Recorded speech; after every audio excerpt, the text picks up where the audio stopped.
Hello and welcome to this edition of KPN ARTWaves. My name is Jacqueline Ganem DeFalco, along with my co-host and co-producer Christine Fisher. On a bi-weekly basis, we dig into the interesting works and backgrounds and inspiration of artists who live and work on KPN. Our show is sponsored by Prince Insurance Agency, M. Christine Fisher, visual artist, the McDermott McCarthy team of Gibson Sotheby's International Realty, and the Common Crow Natural Market. We also have our partners, Sea Arts and 1623 Studios, and musicians Steve Lacey and Pat Verga to thank for this great show. Today's artist is Shelly Bradbury, a sculptor who lives in Ipswich, works out of Ipswich, Massachusetts, and lives in Essex. And Shelly has touched the world with her amazing work. I'm going to share some of Shelly's background with you today. Shelly holds a Master's of Fine Arts in Sculpture from Boston University and a BA from Messiah College in Ceramics and Sculpture. She also holds graphic design degrees from Parsons School of Design and the University of Maryland. She's served as an adjunct professor at Boston University and Gordon College and has exhibited works throughout Massachusetts, New York City, Pennsylvania, Washington, and California, and she has also taught in Orvieto, Italy. Her prestigious awards include the Helen Foster Barnett Award in Sculpture from the National Academy of Design in New York City, the Audubon Artist Gold Medal of Honor from the Salmagundi Club, and the Anna Hyatt Huntington Award from the Catherine Lorillard Wolfe Art Club. Shelly's a full-time sculptor, and she does large public sculptures that are commissioned or won from national and international competitions. She and her partner, Ron Majors, won the national competition for the Old Man of the Mountain in New Hampshire. Shelly works from her studio in Ipswich. On a personal front, she also gives her time generously to those in need through her work in Haiti and India, and we'll be hearing more about that. She's actually traveled to Haiti 7 times, and she's helped the Haitian people in the poorest parts of the island. And she's also traveled to India as a faculty member from Gordon College with students who volunteered in the various homes created by Mother Teresa. Shelly actually worked at the Home for the Dying and Destitute for 6 weeks and meeting the needs of the women who were brought there.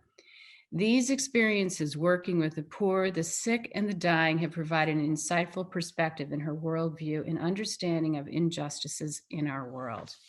So with that, I'd like to introduce Shelly Bradbury. Welcome, Shelly. Hi, Jackie. Thank you. Shelly, you've had quite the journey, and I'm so excited to be able to share this in this format with your audience, both here, the people that know you and the people that don't know you. And so I think maybe if you could just briefly, beside some of the bio that I provided, talk a little bit about your artistic journey. I know we're going to be showing a sculpture that you did when you were working on your master's degree. I started out in graphic design and then went into ceramics and sculpture. And this gave me the understanding of each material has its own language. And how do you master it? And what do you, and when and where do you use it? For what forms and for what purpose? So I got my master's at Boston University, and it's where I wanted to train and understand anatomy. And I took gross anatomy at BU Medical School and worked on cadavers with the medical students. And that was just an eye-opener in understanding the body. Oh, well, that really explains then this drawing that we're about to show of you working on, I believe it's called A Man Dying. Is that correct? Yeah, so it was one of my experiences in Haiti of an actual man who, in Haiti, if you don't have someone to bring you food or take care of you, you're left on a hospital bed. And we came to him, and his spirit was so joyous. And I just never saw complete pain and joy in the same moment. And I never forgot that. And I wanted to sort of work on a piece for him. And so I carved that out of a log, one piece, and added the arms. And it was something that is hard, but it challenged me to try to be faithful to this man and his life. It's pretty incredible, and I think we'll continue that story later on in our discussion. So let's move on, because your work is so varied, and it has quite a different series of themes, scales, and techniques. And since it's such a wide range, I think it would be great for you to comment on why you do such a wide range of work, and then also specifically on some of the different genres that we've spoken about previously. My first break came with Endicott College doing the fountain. Dr. Wiley, the president at that time, was such a mentor to me throughout the years. I've done 5 large commissions for that college. And so he always asked, could you do this? What could you design for us? And he never asked it to be in any type of style. He just waited for me to show and present what I was thinking about. And so, like, for the swans and the conch shell and the seagull, which is a large mascot, they're very realistic and they really capture the spirit of that animal or bird. But then when he asked me to do a bridge, I've never done a bridge, but it's in the middle of campus, surrounded by a beautiful pond and the landscape. And I thought that designing a pool, water droplets with cattails would be perfect using laser cut technology. And so that's how that came about. And then I was asked to do the first memorial responder. And I wanted it functional where students can step on it and move and have classes out there. I wanted the names of service and freedom and everything that represented these first responders to be sandblasted into them. So as you move through it, you could see the different aspects that some were small steps, some were very large steps that you had to take. And so it was bringing people to participate in a memorial instead of just looking at it. So I was quite lucky to have that kind of range and challenge from Dr. Wiley, who I'm deeply grateful for. So you did quite a bit of work on that campus then, and you really got to work with literally everything in your palette, so to speak. Exactly, because with a public commission, I mean, it's site specific, and you have to design and create within that space and to what the client is asking for. Right. And that gave you a chance to explore. So I'm glad, because I looked at it and I said, well, you've covered everything. You've covered the human figure, you've covered the conceptual, you've covered the functional. You did do another piece though that we want to show, which was called the Antibody Memorial. And that was not on the Endicott campus. So could you tell us a little bit about that one? Yes. And I got this commission because I was flying home from the United Kingdom, from Great Britain, on a plane, and I met president of MEMU there, and he said he needed a memorial for anybody. So this is in Cambridge, England, and we worked across the Atlantic, and one of the chief scientists had passed away, and he asked if I could do a memorial. And their key, their science is antibodies. And so I studied, researched antibodies, but how could I make it modern and with current technology? And because it's very modern, the offices in Cambridge. So I was fortunate enough to be able to have that commission and work with them across the Atlantic. It sounds like great marketing on the airplane. You never know where you're going to get your commissions. So true. Now, there was another one that I looked at called the Spine, and is that New England Baptist Hospital? Was that correct? Yes. Okay. Again, the chief surgeon for the spine department passed away, and I actually got that referral from Endicott College. And my client, the wife, Marcia, right? She wanted a memorial for her husband. And because they were sort of soulmates, I intertwined the spine. So it looks like also the medical symbol, but it is of them relating together. And it's in front of the hospital. And that's, it's a really, now that you explained that, it just means so much more. I mean, that's such an interesting piece by itself. But, thinking in terms of what the reason is. But I do see this, you do have had a lot of opportunities to interact with death and dying, it Yes. seems. Yeah. It comes up over and over again in your I'm themes. quite comfortable in this area. I can see that. I can see that. So let's talk about process, because process is a critical part of your work as a sculptor, and one that you seem to approach uniquely and systematically. And I know that you have used a very traditional technique, lost wax casting, in some of your larger pieces. So I thought it might be interesting for you to take us through the process, and then also help us understand how you actually get down to that level of detail. Because I understand you keep some interesting things in your studio as well, for not just inspiration, but really the technical part of your work. Right. So whenever you have a commission, you do a lot of research and you understand what your subject matter is and you listen carefully to the client. So when you've decided like you're going to use the bronze as your casting, you have to allow 3 to 4 months for that process to take place. So how I start is I actually weld my armature and it's drawing, three-dimensionally. Then I cover the armature with a mesh like gutter guard. It's cheap and I sew it on with wire. You build up your form with clay. And then once you established that you're happy with the form, then you have a mold made. Once the mold is made, it is taken to the foundry. You have a negative now of the mold and it's painted with wax to a thickness of 1/4 inch, because that will be the thickness of the bronze. They have the wax positive now, and it's dipped in a ceramic slurry and it's dried, and it goes through this process a number of times to build up a thick shell. Once that dries, it goes into a kiln.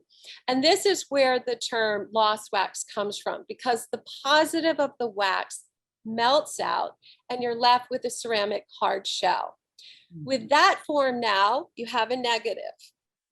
The hot molten bronze is poured in, and then the ceramic shell is chipped away.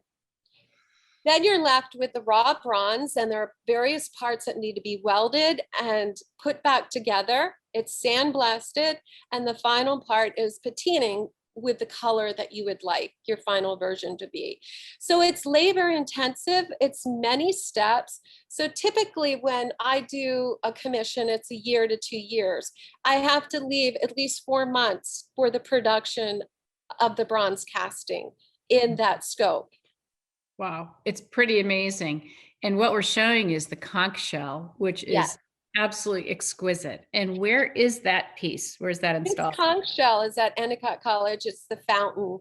And just for, for the swans, I would have feathers, and I would, like for the seagull, I had a taxidermist stuff a seagull for me. I had to get a permit because it's a migratory bird.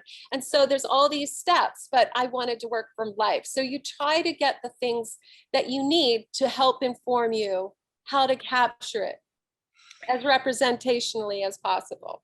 So don't open that refrigerator and just look for No. Coca-Cola. No, I have animals in there. Or birds, things I find.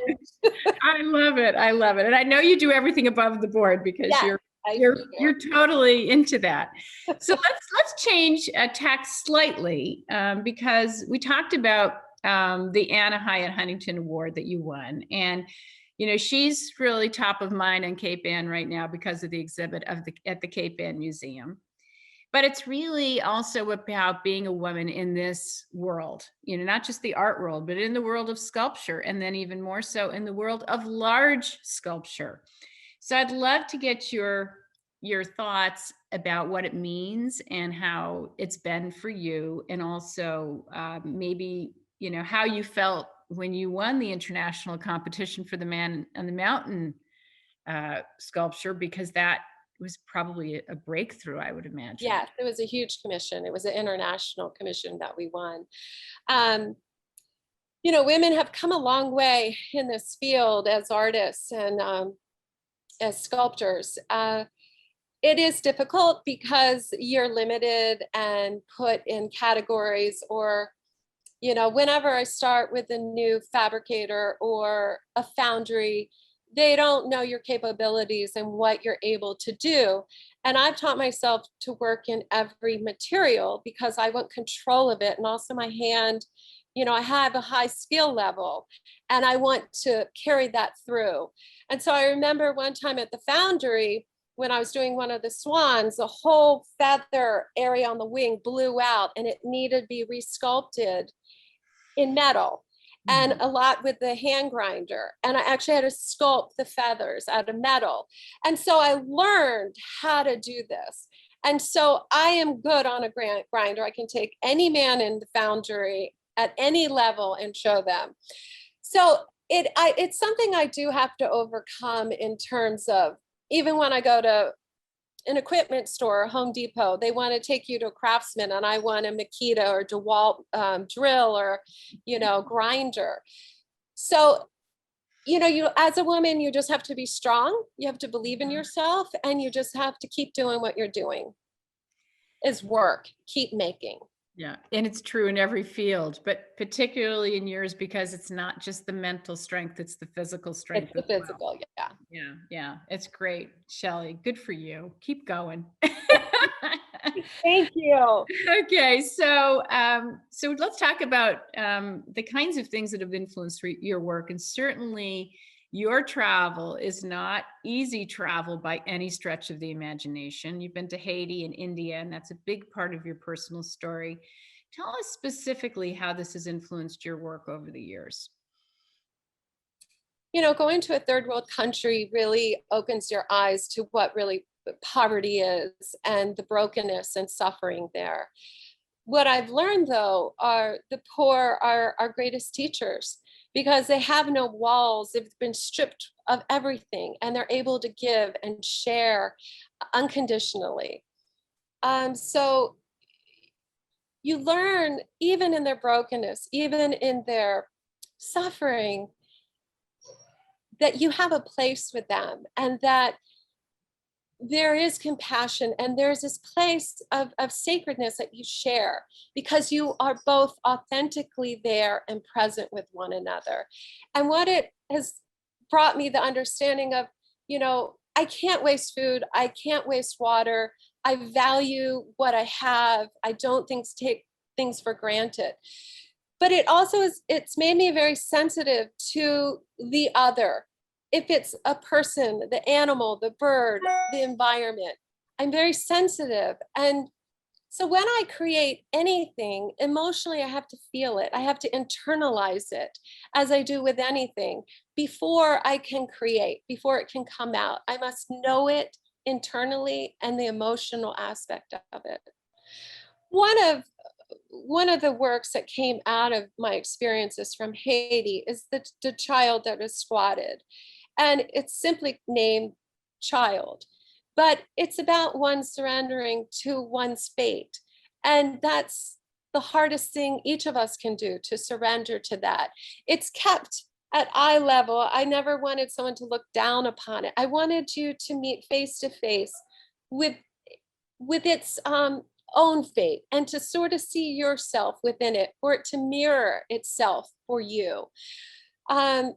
So that emotional aspect and that beauty within this is what I'm trying to convey.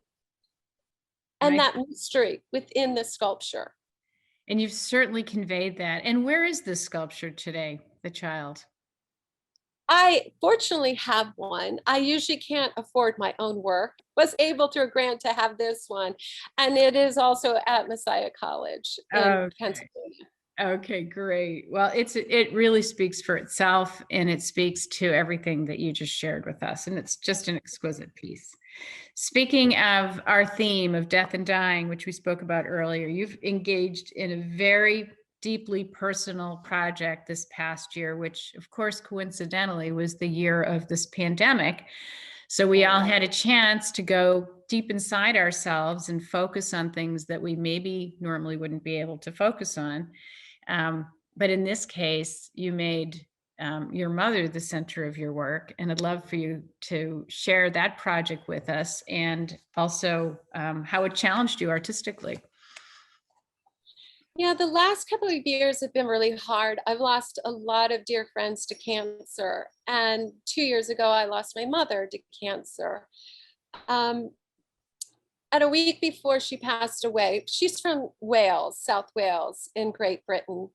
And so she's Welsh. We spent a lot of our summers there. And before she died, I said that I would do a bas relief to go on her headstone. And we decided to pick Langland Bay and Rotherslade Beach, just because as children, we used to summer there and we'd play on the beach, and it brought such memories. There's also cliffs that you can walk along. And there's this beautiful bench that Dylan Thomas has a quote on there. Coincidentally, my grandfather played hooky with Dylan Thomas after school. But it on my mother's headstone, it'll say, "And to the sun, we take a bow and say goodbye, but just for now." And in January, I decided that I need to start this, because it's been 2 years and I had enough distance emotionally to be able to create this for her. So I finally finished, and now I just need to make a mold and then attach it to the headstone and put it at the cemetery. So it's deeply personal. It represents our family, my mother's heritage, and also my love for the country. I have dual citizenship, so it is a part of my home as well. It's a wonderful gift to your mother and to your family that you're able to do this, Shelly, and it's really beautiful. We're going to show that the work as it stands today. Thank you. Something I wish we could all emulate. It's just it's a wonderful, wonderful thought. And before we move on to our last question, before we wrap up, can you tell us what's behind you in the studio and a little bit about this? Yeah, so like you said, I've mostly done public commission work, and I've never been able to create my own work. And I wanted to create a body of work that it was my voice. Mm-hmm. And that's quite challenging and difficult, because what do you want to say? What do you want to convey? What I want to do is to have it emanate light.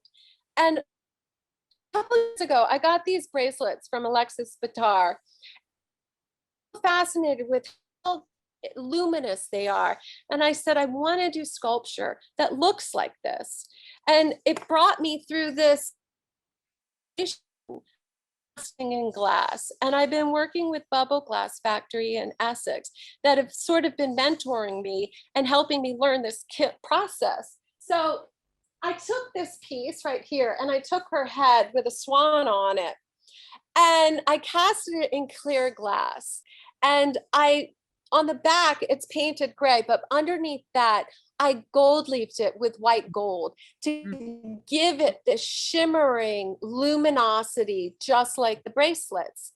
Then what I saw is, here's a clear glass in copper blue. And if you get a good casting that without bubbles, you can see how the color changes. But what's so beautiful and surprising is you can see from behind and the different changes in perspective from the front. And then the last discovery was casting in black, which looks like stone. And I was fascinated in the visual language that it offered, these colors. So I did 13 castings of different colors with gold and silver, in clear, gray, black. This one is in gray, but it has 24 karat gold behind it. So I'm on this exploration of casting in glass. I'll sell these 13 faces that will be mounted on armature. And then this trilogy will be casted in the clear glass with white gold. And then opposite that will be casted in black. The luminosity of reflecting light and then absorbing light. And I like the two to play off one another. You never stop learning, Shelly. This is amazing. And No, that's the love, challenge. I know, I love this glass casting, process. So I'm putting that on I'm calling this your artistic bucket list. Yes. The Yes. next challenge, but we have a couple more things to explore. So I did want to make sure we mention your work at Mariposa, because that is something that a lot of people know you almost exclusively for that work.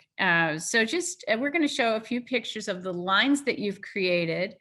I know that, you have a series of very high-end pieces that you do for them. One's called Revillon and the other one Andiamo, and I know there are many more.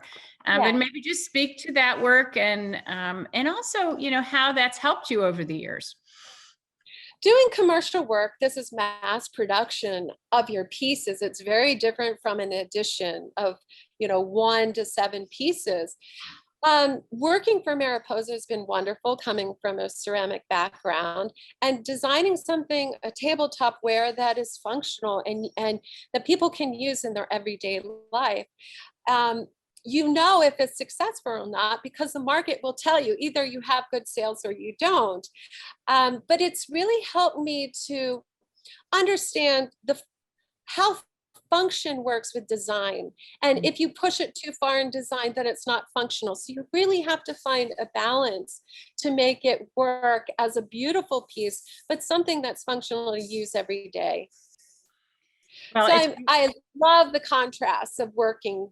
And some of the pieces that I would sculpt out of clay, or others that I would actually do the drawings and the different, elevations, the top view, side view. And a practical matter, I don't know how you manage all these large scale projects and the small work. Any secrets you want to share on that? Because it's pretty amazing. I love the diversity of working. I couldn't do the same thing over and over. I couldn't use the same material. I love to be challenged. I love to research new ideas, new materials. And if the opportunity avails itself, then I'll take it. I'm not afraid. I'm willing to take risks. Well, that's obvious. I just don't know how you find all the time. Okay, so Shelly, we're going to add my final question to you, because you have had such a unique path. You've worked so hard. I really think that you're an amazing example to the next generation of artists in your field. So what parting sort of words of wisdom, what kind of advice would you give to a young person that really wants to make their mark in the world of sculpture? Right. You really have to believe in yourself. You're alone a lot of your time in the studio. You need to find a few people that give you constructive criticism, help you, not someone that just tells you your work is lovely and beautiful, but help you to see when you're locked in and boxed. There's a war that happens. Your eyes deceive you, and sometimes you get trapped. You need something to pull you out, and you need those certain people. One of the best advice was at graduate school at BU. Mags Harris, a Boston artist, she was speaking, and I was looking at her work and her presentation. It was so diverse, and I couldn't understand how she learned all this. And she said, don't pretend to know everything. What you don't know, you find from other people's. Build your team, get the people to help you, and you'll be able to do it. Take those risks. Don't be afraid. Get the people to help you and create your team. So I'm thankful for that advice, because it's given me the confidence. Just, why can't I do this? Why can't I? Do your research. Yeah. Shelly, thank you so much. This has been such a rich opportunity for me personally, and will be, I'm sure, for the audience. So we're going to wrap up today. And before we do, please tell us the best way to find you. So I'm sure there are people out there who would love to engage you in commission work at some point. Thank you. We're going to put some on the screen, but your website and your Instagram. My website and my Instagram are my 2 avenues, and word of mouth. Word of mouth, absolutely. Well, we will spread the word on Shelly Bradbury. Thank you so much. Sure. Thank you, Jackie. Okay, so for our audience, I would like to thank you for joining us today. And as we wrap up, we encourage you to look for this interview on channel 12 of 1623 Studios, and also on YouTube, the ARTWaves channel, and for posts on Facebook and Twitter, and also sign up for the C-Arts e-blast. So thank you again to all of our generous sponsors and our partners, 1623 Studios and C-Arts. Until next time, goodbye from Cape Ann ARTWaves.